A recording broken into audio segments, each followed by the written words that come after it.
That was Faith, Love Like This. So HBO Max has a new docu-series or special. It is devoted to a young woman named Renee Bach, who is called Savior Complex. It's about a white woman who leaves Virginia and goes to Uganda under the pretext of being a doctor and treating malnourished kids there. She had some over 900 in her care, and over 105 died, and comes to find out that she was not actually a doctor. And it's caused a lot of concern. I know I levied my concerns, and people picked it up in the newspaper. I just think that it's ridiculous that the story is not about the people who were brutalized, the people who suffered at her hands. It is about her. And almost every time there is a story like that, it is always presents the people who created the atrocities in a much better light than they deserve to be.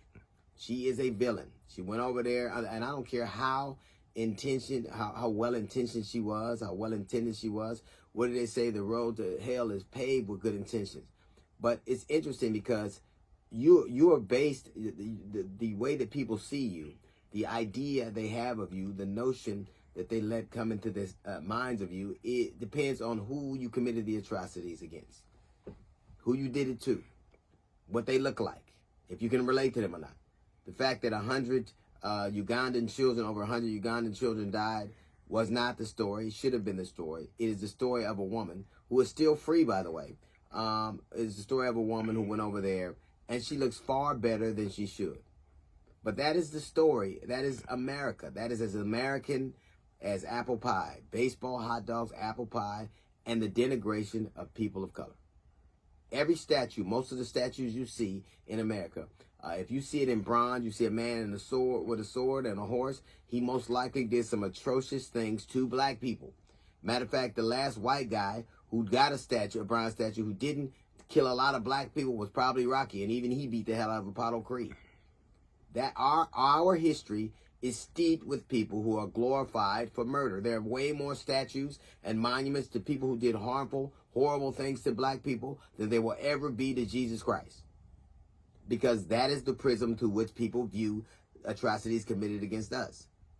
In Hitler's Mein Kampf, he talks about the way he learned about some of his atrocities from America. He learned about eugenics and the annihilation of races from America, and what we did to the Indians and what we did to black people. He learned from that. He learned about sterilizing people because he thought they were inferior. He learned that from here. But at least in Nazi Germany, when you did things like that, you were an outcast. You were a pariah. Here, we give statues and monuments to people who did deplorable, horrible things to people of color. Up until a few years ago, J. Marion Sims, who is considered the father of modern gynecology, had a statue in Times Square, in Central Park, and he conducted experiments on black women, enslaved black women with no anesthesia. There is no limit to the things that have been done to us, and there is no limit to the light that people who have perpetrated those crimes are seen in. I do not care how great your intention was. I don't care what you came to do. What you did do was you destroyed a lot of lives.